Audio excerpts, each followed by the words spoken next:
Good morning. Happy Thursday, you guys. You can tell that we are progressing in the year because it's like so much darker in our place this morning, just because the light is different. So, happy Thursday. If you guys didn't see my little video that I put out on Monday, I actually didn't do a video on Monday, because a chapter rather on Monday, because I was visiting my brother for some much needed R&R. So, it's only going to extend us by like half a week, so no worries there. So the last chapter that I talked about was called The Rejection. Received a lot of comments from you guys. It was a pretty heavy episode, so thank you for bearing with me through that. This one's not as heavy, so you're in for a treat there, but it is really good. So this chapter 18, we're already there, is called The Transition. So, I think that anyone that knows me at all will testify to the fact that I am a true extrovert, which in my definition, thanks to a dear friend of mine / coach, I've learned what being an extrovert really means. And for me, I'm going to show you my sleeve. For me, it really means that I wear my heart on the outside of my sleeve for everyone to see. Here's my heart. And just a side note, what I've learned about introverts actually is that introverts, they wear their heart on the inside of their sleeve, and they only show it when they feel comfortable. So I'm not an introvert at all. I am a total extrovert, right? So despite these hard times that I was going through when I had just moved to Spokane, and going through all of the rejection, all of the every relationship that I knew and thought I had was different now. It was hard, but because I'm such an extrovert, it did not take a ton of time for me to start bouncing back, So I was meeting people and getting to know this sort of new life that I had transitioned to. And I'll never forget, though, that things were kind of, I don't know, they were going to go a different way than I thought they were going to go. So it was my very first day of class at WSU Spokane. And I remember it was a course called Hearing and Hearing Disorders. And I had arrived just a little bit late, couldn't find the room, whatever. So I walked into this room, and class hasn't started yet, but we're close. And I look, and there are like 80 people or something. And that was really brand new to me. Back at my school in the South, I had only had like a maximum of 40 students in a class, like maybe max 40. So there was nowhere to sit as I walk into this room, and it was kind of like the theater style seating. So you have to walk up, So of course, there at the very back, there are 2 chairs. So I go up there all the way, literally last row, all the way in the back of this room, and the professor's at the front and whatnot. And it's kind of like as soon as I sat down, the bell rang, and here we go. So our professor introduced herself and, talked a little bit about her background and what this class was going to be about. And then she took out the syllabus, and she started handing out our syllabus. So through the syllabus and everything, and about halfway through, I raised my hand, and she called on me, and I just said, I'm wondering if we are required to have an otoscope in this class. So for those of you that don't know what an otoscope is, it's this instrument that you use to look in someone's ear. You kind of, how do I do it on here? You bend back the S curve, and we can see right to your tympanic membrane, right? So I say to this professor, do we need otoscopes in this class? And she looks at me like totally puzzled. And she was like, do you have an otoscope? And I said, well, yes, I do have an otoscope. Most of us had them at the last program that I came from because we used them in therapy. And the entire class looks at me in the very back row, and she responded with, you've done therapy as a therapist? And I said, well, yeah, like I've actually already been a student clinician for a year in my last program. And it's like silent. And she's like, as an undergrad? And I said, yes. And in that moment, I knew like it was not going well. I mean, my heart was like up in my throat. And she ended our little conversation right there by saying, no, you don't need an otoscope in this program. And I just kind of like slunk in my chair. I was like, oh God. And then right on cue, the door opened to the classroom and this beautiful redheaded girl is like, kind of waves and she says, is this hearing and hearing disorders? And I've already annoyed this professor. And she's like, yes, you have. So she goes, this girl's like, great. And she goes and walks all the way up and there's only one empty seat in this entire classroom now and it's right next to me. So she plunks down and I was just mortified. Like, I mean, she made me feel like I was so dumb for this professor had. By the way, I want to jump ahead. I actually love this professor now. This was just day one, okay? So class ends, and I mean, this is all brand new to me, right? I've only been to a private school. I never thought that there was maybe much of a difference between private school and state school, however you look at it. But there was like, as soon as class ended, the professor was like, thanks, and just walked out of the room. She's done. And the class just like collectively gets up and they're exiting the room. They're filing out. The situations I was used to at my school in the South, it was like, you get up, you talk to people, you say hi, you go down and thank the professor. That was not happening here. And I was like, whoa. Rough first class, honestly. So everyone's leaving except for this redheaded girl that had sat right next to me. And she introduced herself and we just began talking. And it turns out that it was her first day at this school as well. She had transferred from a school in California. And we just started talking. And she said, do you want to go get a coffee? And I was like, yeah, I'd love to go get a coffee. So we walked along the WSU Spokane campus to the little cafe thing that they have there. And we're talking and I mean, we're just becoming fast friends. We're almost the exact same age. We both feel new at this school. And then out of nowhere, she's like, so do you have a boyfriend? And I was like, excuse me? And she said, yeah, I mean, do you have a boyfriend? You're really cute. I'm sure that you have lots of guys going after you. And it was this moment when I was like, oh my gosh, it's okay for me to say that I'm gay in public. This was like a brand new experience for me. So I was like, yeah, I do have a boyfriend. And it felt so new and foreign to be able to talk about this with someone that I didn't even know. And I didn't even have to tell her I was gay. Obviously, not to be stereotypical or cliche, you could tell since I was like 7 years old, right? Maybe 3, I'm not sure. So anyway, that was just, I'll never forget what a bright moment that was after this class had happened. So over the next couple of months, I am somewhat settling in to somewhat of a routine. You know, I go to school. I was a server at Red Robin. There's more to come on that, because I feel like I could write an entire book called The Dirty Bird, and anyone that's ever served there knows exactly what I'm talking about. Again, later. But I'm just kind of in this routine finally, and I'm feeling a little more settled. And amongst the things that I was doing were just these new things with my boyfriend at the time and all of his friends. So I learned what drinking was. I had never drank in my life before that. I learned what gay bars were. I learned what dancing was. I learned what drag shows were. I mean, I learned like all kinds of things. I'm just being introduced left and right to this whole new world I didn't know existed.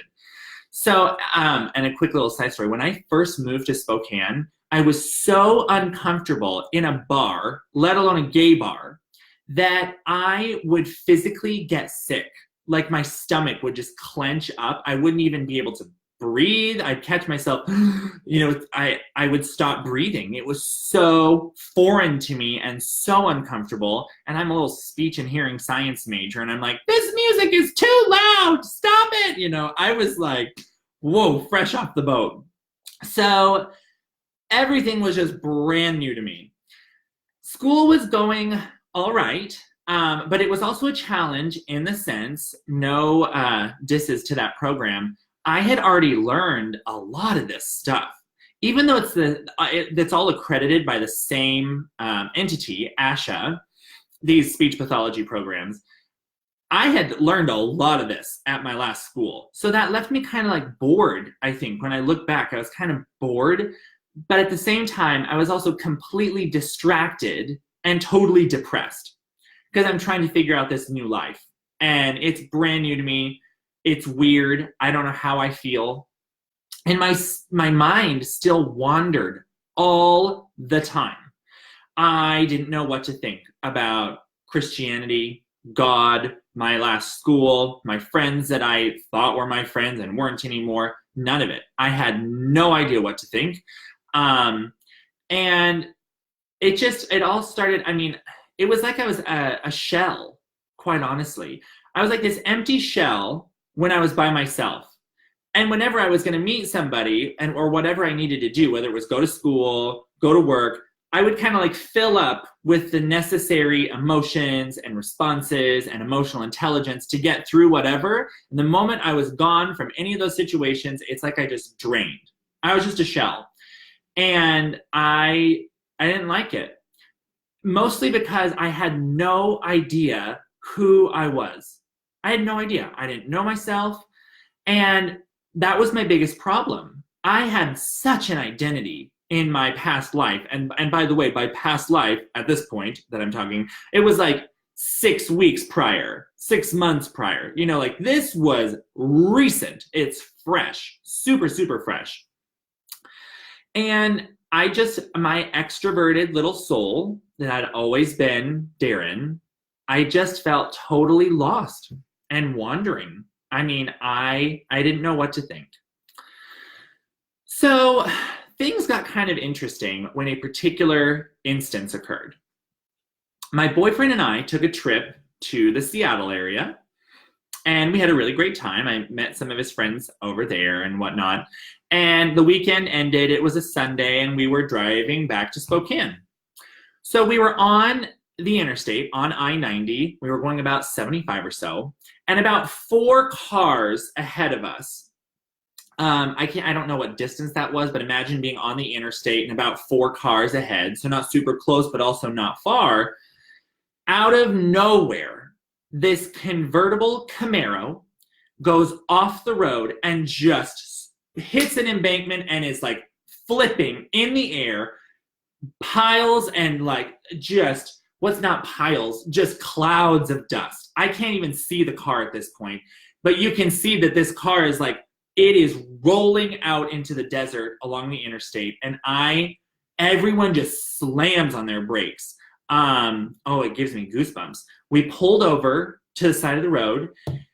Ooh, my boyfriend at the time was very good at dealing with these kinds of situations. To respect his privacy and identity, I'm not going to say what he did, but he had a job where very much he was accustomed to working in traumatic situations and was very good at those types of things. I'm a disaster. I am mortified. I don't know what to think. I'm literally stunned and traumatized. We got out of the car, and the car that was flipping has finally stopped, and it's just, there's dust everywhere. So my boyfriend's keen eye notices that the car in front of us that pulled over has the little firefighter emblem thing in it. I mean, I didn't even know to look for these kinds of things. And so he knew that there was someone there that was most likely going to be able to help them. Meanwhile, this woman that had pulled off behind us yells up to us, and she just said, "Are either of you medically trained?" And I'm like, "No," I yelled back. And she yelled back, "Okay, I'm a doctor. Let me know if you find someone that is." So, I mean, quite the situation, witnessed this terrible accident. And it was just one of those moments where I couldn't believe what I had seen. This is where the word, I think, surreal really comes from. Like, you are there, but there's no possible way you can be seeing what you're seeing. I don't know if any of y'all have ever seen a car crash, but it's weird. It really is. So my boyfriend says, get back in the car. We're going to go. And I'm like, no, we can't go. And by the way, we're in the middle of nowhere on I-90. I'm like, we can't go. Like, what about these people? Like, what should we do? Should we run out and save them? Should we see if they're alive? I mean, I don't know what to do. And he's like, that's exactly it. Get in the damn car. So I'm all mad. And he told me as soon as we got in, he's like, when the first responders get here, they're going to need room to move and stuff. And I was like, oh my God. And I remember I was panicked. We drove the rest of the way to Spokane. We're probably still an hour away. It was somewhere between Ritzville and Spokane. I could show you where it was, but I have no idea where it actually was. And this really, really, really hit me, witnessing this crash. The rest of the day, I was just completely numb. I kept Googling like car crash I-90 on whatever news site I could to see, like, was there any information? What happened? It really hit me, like, so hard. And I felt sick to my stomach. I actually felt sick to my stomach for days, like I didn't eat. So the day after that crash, I took a test. I had this test coming up in this class, one of the classes I had. And I remember during that test, it felt like, I mean, have any of y'all ever had your computer freeze and you're like, Control-Alt-Delete, and it's just not working? That was how I felt. I mean, like, it is just not functioning. I can't process anything.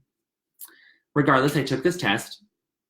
And a couple days later, we had that class 2 times a week, got my results back. So this professor is passing out this test. And I had an F. Written in big red letter, big red ink, an F on my exam, and a sticky note written in size like 72 font, see me. Well, shit. I've never failed an exam in my life. Well, I had now. And I was like, oh my gosh. So after class, I go up and I see her, and she said, how did one of my brightest students this semester fail my exam? Like, are you just, what's going on? I said, I don't know. I studied for it. I know that I know the material. And I actually, when I took the test, after I handed it in, I thought, oh yeah, probably got a B+, A-. I didn't think I'd done that bad on it. And she's like, okay. And I said, I've just been really distracted this week. I actually witnessed this car crash, and it was really hard. I have been thinking about it all day, every day since it happened. I don't really know how to process it. And her response was pretty unexpected, actually. She goes, oh my gosh, I know exactly what you're going through, because I went through that a couple of years ago. I witnessed somebody crash, and they actually had passed away.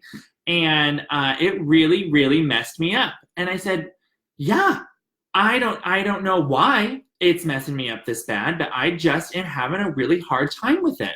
And by the way, the people that had been in that car crash, I had later seen in the paper, they did die. I mean, it was a bad crash. Both of them did. So she says to me, okay, here's what we're going to do.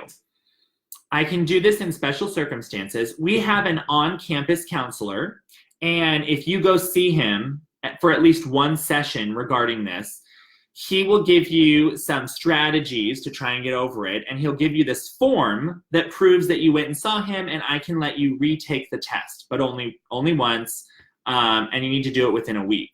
And I'm like, okay, because also at the same time, I'm like, I cannot have failed an exam. Like, I'm trying to get into graduate school. We know that every single point counts. I mean, like, I was so upset by this. So I'm like, thank you, thank you, thank you. And I'm like, how do I get to the counselor's office? She told me, and I went directly from that class right to the counselor's office. So I walk in. It was located in the kind of the student center area, whatever. So I go in, and there is this student worker at the desk. I'm like, hi, I need to, I don't know who the on-campus counselor person is, but I've been told I need to make an appointment with them. And she's like, great, how does right now work? And I was like, right now? She's like, yeah, he just had a cancellation. And so, you could go back there right now. I'm like, well, great. Like, and by the way, all this, I was thinking to myself, oh my gosh, this is amazing. I'll get this permission slip thing from him and to take the test again, because it's all fresh in my head. I really had studied for this exam. I don't know what happened, but I did. So I'm like, yes, I will see him right now. She's like, great. So she leads me down the hall to his office, and he wasn't in there yet. And she said, oh, I actually can see him down the hall. It looks like he's making a cup of tea or something, so he'll be in just a minute. I'm like, okay, great. So I sit down, and I'm kind of thinking to myself, like, what are we going to talk about? I don't know. I don't even know how this is going to go. Because, by the way, I don't have the best impressions of counselors from the past. So I'm like, okay, whatever. We're just here to talk about this crash I saw, how it's affecting me, and I'm going to be fine. So here comes this man, and before he gets in there, I want to tell you this. I saw on his desk there was a nameplate. It said Dr. Kaufman. So he's got his PhD. I like that. And in the window of his office is one of those gay flags, the LGBTQ flag, and it says, this is a safe place. I'm like, wow, like this counselor accepts gay people. I can't believe that. So I was pretty excited, right? So in enters the room this short little man with the biggest white beard. He looks like Santa Claus, but he's little. And he has this huge smile, and he just says, hi, I'm Steve. Who are you? And it was like this voice. Like in that moment, I knew this was going to go pretty well. Like it was the most comforting, welcoming voice. He's holding this little cup of tea, hi, I'm Steve. Who are you? I'm like, okay. So I tell him, who I am, and he sits down in his chair across from me, whatever. Excuse me. And I tell him, he's like, why are you here? So I tell him, about the whole car crash. I'm here because my professor sent me, and I failed this exam that I took this week. And basically she said that if I came to you and talked about it, we got some strategies going that maybe I could, not only would they work, but I could go and retake the test. He's like, okay, great. So I'll never forget that he got up and he then closed the door, like the session is starting, and he goes and sits back down and he goes, so why are you upset by what you saw? So, okay, thinking about it, and I'm like, well, it was very traumatic, and I felt really pretty helpless that I witnessed this thing and I could do nothing. Like I watched people die and I didn't like it. And quite honestly, like, I don't know if there's much more to it than that. I didn't like it. And I just think I'm going to need some time to sort of get over that.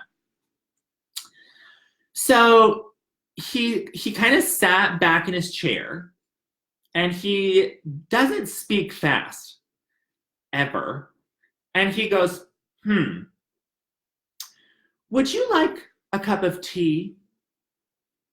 And I'm like, excuse me? He's like, yeah, before we go on, how about you get a cup of tea? I was like, okay. And so he's like, come with me. So I get up, and I'm like, why the hell are we? I just talked to him for like 10 minutes about why this car crash upset me. And I'm all traumatized and trying to, why are we going to get tea? Whatever. So we stand up. We go out in the hall, down to his little coffee cart thing, whatever. And he's telling me the whole time he's making his tea, oh, I just love tea. Tea is so good. It's so comforting. And I'm like, yeah, I am so confused. I have no idea what's happening. And I'm a little frustrated because I'm like, now I have to go back in that room and basically we're just going to retell the whole story, right? Whatever. So we make our tea in the middle of this session, and we go back into the room and we sit down, and he, closes the door. He sits down in his chair, and there we are holding our mugs of tea. And he says, thank you so much for going on that with me. I know that's probably kind of weird, but I did it because I really want us to have something warm to hold on to. I don't even know what to think. I don't think I responded at all. What is this? Like, who is this man? So then he looked at me and he says, Darren, I don't think that you've actually told me why you're upset.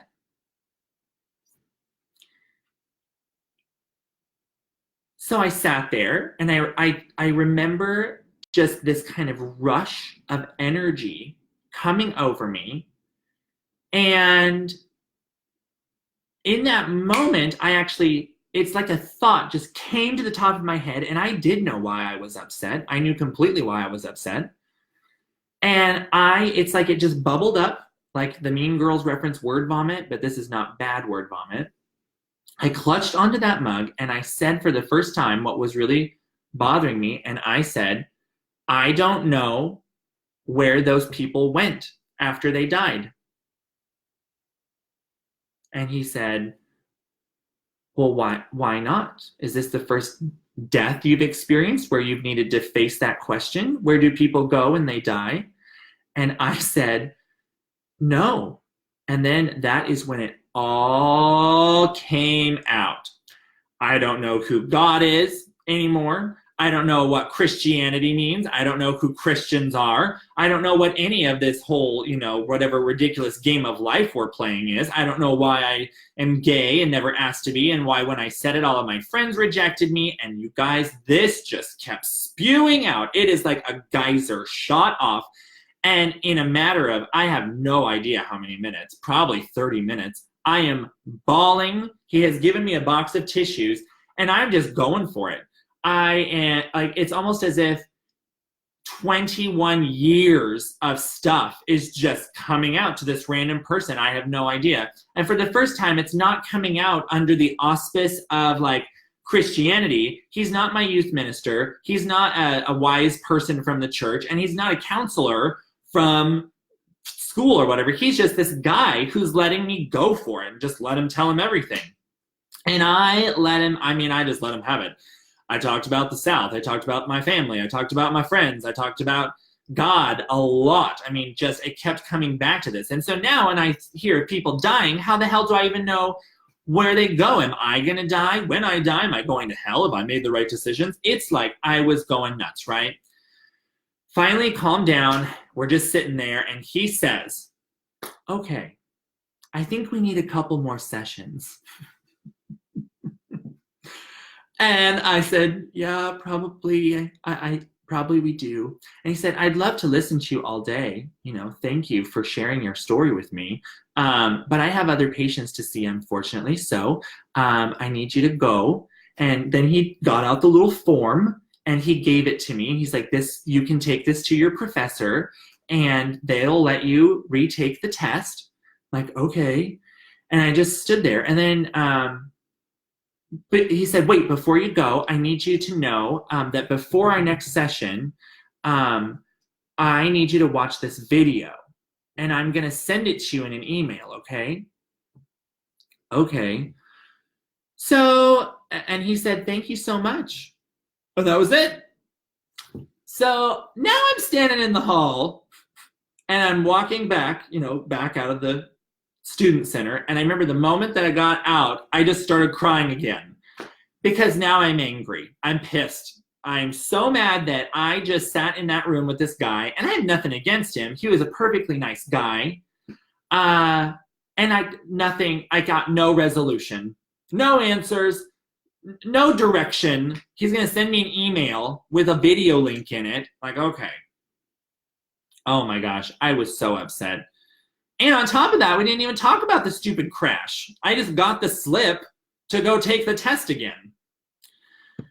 So I remember that the next week was extremely difficult. I had this thing for a while where, and it still happens every once in a while, I would just sit on the floor of the shower and let the hot water run and just sit there and cry until the hot water ran out because I just felt numb. Like, so much was going on, just trying to get through a day took every ounce of energy I could possibly come up with. It took everything I had. My, at the time, boyfriend used to knock on the bathroom door and be like, "What the hell are you doing in there? Stop wasting hot water." More on that to come later. I just felt miserable. Absolutely miserable. I didn't know what to think. I didn't know what to do. I remember that I'm one that, like, I look at my schedule for what's coming up the next day, typically the night before. I had to get in that habit. So I think it was like a Wednesday or something, and I look in my calendar, and there it is. The next day, I'm having a follow-up appointment with Dr. Kaufman. And I had remembered, oh yeah, I'm supposed to watch that video, right? And I had remembered the previous week, like, I did see an email come through from him, like he had sent it. So I did not want to watch this stupid video. I sat on the couch and it opened up. I opened it up and I got it queued up. Clicked on the link and it says, "The Power of Vulnerability" by Brené Brown. Like, okay. I watched it 3 times in a row. I laughed. I cried. I just opened up. Truly, it is a video that fundamentally changed my life. And I know that it's changed millions of people's lives. And in that moment, I knew that even though I didn't have all these answers that I wanted, and I didn't have solutions, and I didn't have strategies, for what to do next and where to go with this, I felt like there was a chance I was gonna make it. And that the life I was living in that moment was not my life. It was just the transition. I knew that. And I'll tell you what, Doctors Brené Brown and Dr. Kaufman, they're the ones that got me through that transition. So that is this week's episode, Chapter 18, The Transition. Thank you guys for sticking with me. As I had mentioned many, many chapters ago, I think it was starting in chapter like 9 or 10, maybe either 8 or 9, the story becomes very chronological. So I know that there's a little bit of a cliffhanger at the end of every one of these.